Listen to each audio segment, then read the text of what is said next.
Hey, good afternoon, ladies and gentlemen. Captain Taylor here at SaltyScales.com. So what I'm doing today is I'm preparing the 9/0 for some beach fishing. This is an old 9/0 Penn Senator that I had actually sold to a good buddy of mine because I stopped shark fishing on the beaches for a while. But I picked it up. We're going to utilize it this weekend. I noticed when he gave it to me that it was dirty. Hadn't had line changed in a long time.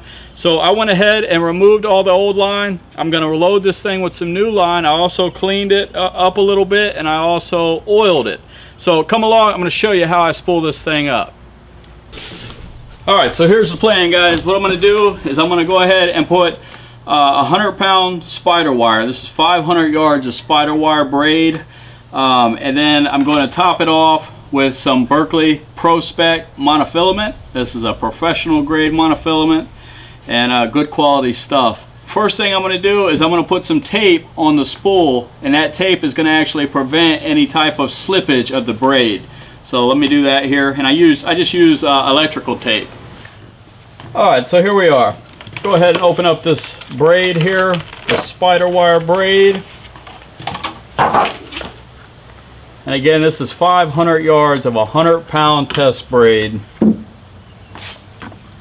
that's pretty much the maximum pound test line that I would recommend for this type of fishing, guys. 100-pound test is plenty, especially for shark fishing off the beach. The electrical tape is very important, guys, to make sure you're applying to the spool because it prevents slippage of the braid.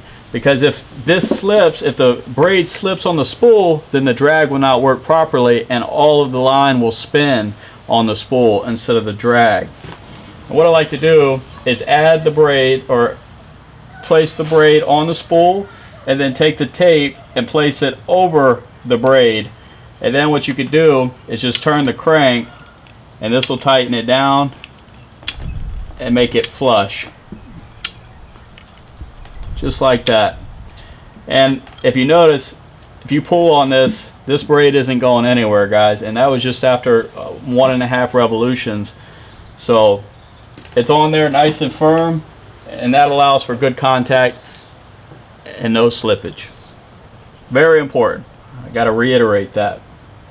A couple things I want to add, guys, before we get started. Now, I'm showing you this for demonstration purposes. Ideally, if you can have your local bait store or fishing tackle store add this with a machine, that's going to be best. It's going to go on the tightest, the smoothest, and then of course they could join the two lines from your braid to your mono if you're not familiar with how to do so.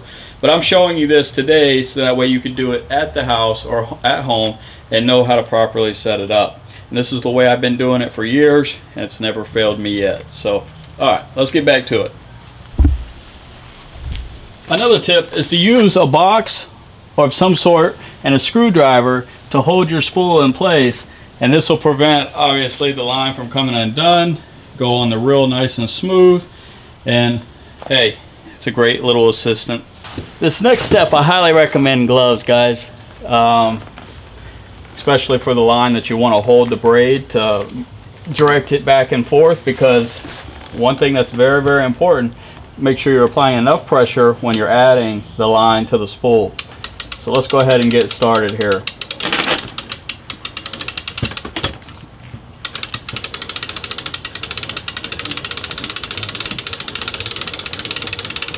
And what you want to do is just continuously apply pressure. Use your index finger and your thumb to guide the line on the spool evenly.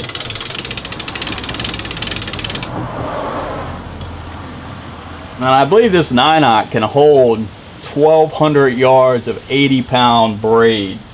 So it can hold a lot of braid, guys. So if you're looking to hold, something that holds a great deal of line, that's affordable, and that's also built like a tank, these Penn Senator 9/0s and 12/0s are them. They're the reels that you could definitely do well with, and they'll catch big fish.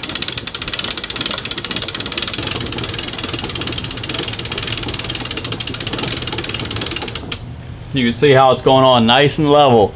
It's very important. The knot of choice that I like to go with to tie for 2 different diameter lines, such as this, which is mono to braid, would be the Albright knot. And this knot has been proven. It's been around a long time. And this is all you have to do.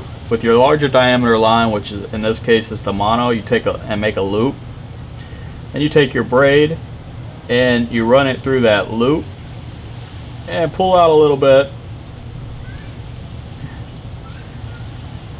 Alright, so it should look like this. Alright, so now what you want to do is start to make your wraps, about 10 wraps over the loop and over the line, the braid, so over top of itself, in other words. So that's 2, 3, 4, and you want to go about 10 wraps.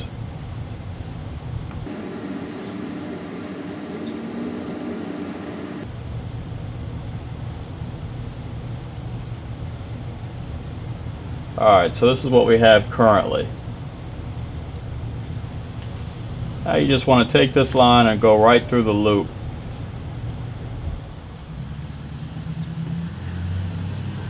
Slowly pull tight. And you probably want to go ahead and add a little saliva at this point.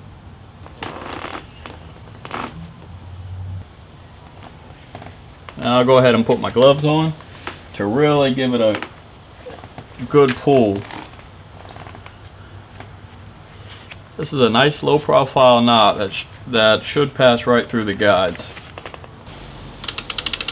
Just like with the braid, it's very important that the mono is placed on the spool nice and tight.